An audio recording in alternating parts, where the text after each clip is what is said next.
I don't believe that the players are going to look good when you've got Snell coming out and Bryce Harper co-signing what he had said just the other day. I got to have my money. I can't take the risk for half my money at a time, at that moment in time when 33 plus million people had already filed for unemployment. They were out of jobs. And you've got this pandemic ravaging households across the nation and across the globe. For him to come out and say something publicly was just an absolutely idiotic, stupid thing for him to do.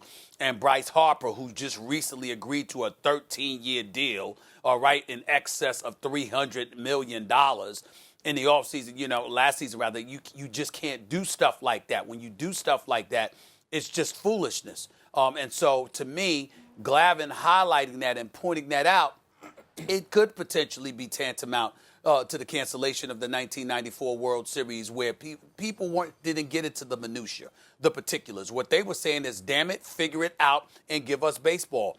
And when the cancellation of the World Series came in the fold, it took two dudes who clearly were cheating because they were steroid up in Mark McGwire and Sammy Sosa with their home run record, chasing Roger Maris's single-season home run record. It took that to somewhat resurrect the sport of baseball. This is America's national pastime that we're talking about here. And they are clearly number 3 behind the NFL and the NBA in terms of the younger demographic, in terms of ingratiating itself with its audience. Baseball's audience is clearly the oldest, and if they don't do something about it, the sport is going to fade even more. In order to prevent that from happening, we know that the owners are greedy. We know that some of them can be a bit corrupt. We get all of that. And we also understand they've been unfair to the players to some degree. But in the end, the players of Major League Baseball have universally been recognized over the years as having the strongest players union. They've gotten away with a lot of stuff themselves.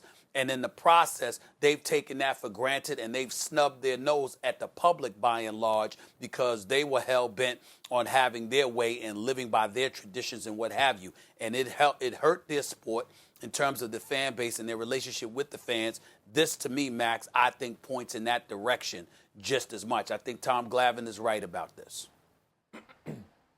Whenever the subject comes up when greedy players, they make millions, and it's pointed out that the owners make billions, they take all the risk. Okay, well, here's the risk, guys. Times are bad. Here's the risk. Now that there is a downside, right? Because they take risk. Whenever an MLB team comes up for sale, there's a line out the door to buy it, which means everyone recognizes it's a good investment.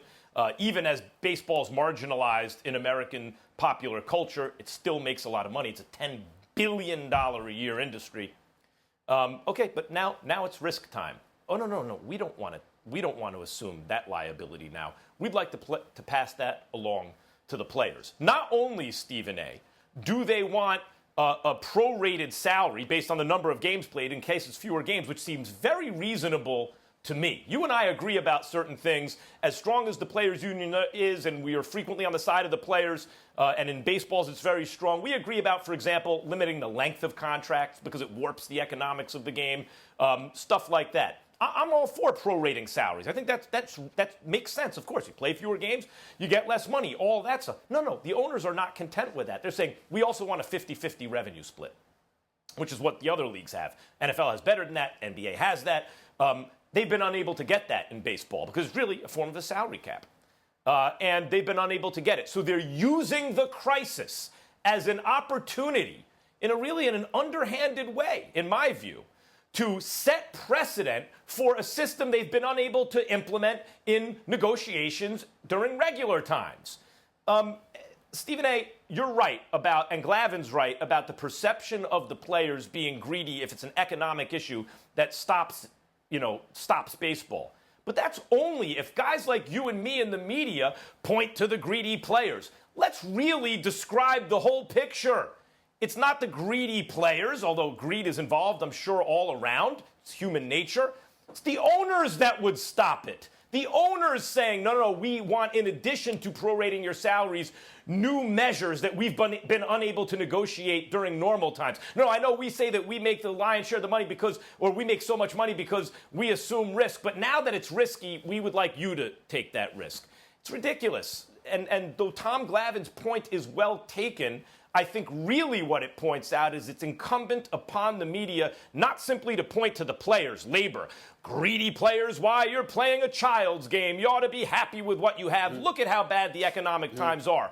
But to point out, greedy players, greedy owners too, who are much richer than the players, incidentally, and unwilling to absorb some losses during these tough times. Well, Max, first of all, I think you're being incredibly unfair to the media. Okay? The fact of the matter is that in the age with the advent of sports talk radio and beyond over the last couple of decades, the fans speak for themselves. It's social media, Twitter, Facebook, Instagram, and beyond. The fans speak.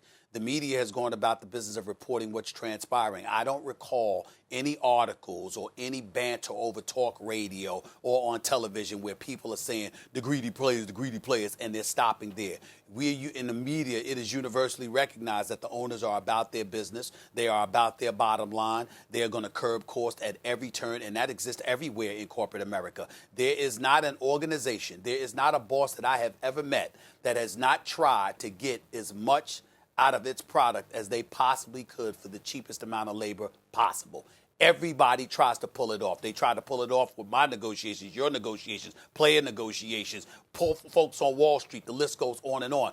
That's what happens in a capitalistic society. But the media, in this particular case involving Major League Baseball, have reported, listen, this is what the situation is. The fans at the end of the day speak, which is why I told Snell and Bryce Harper to shut the hell up, because it's those kind of quotes that the owners ain't giving. What owner do you see out there going like this, Max? Gotta get my money. Mm-hmm. We know they about their money, Max. But what owner is out there saying, gotta get my money?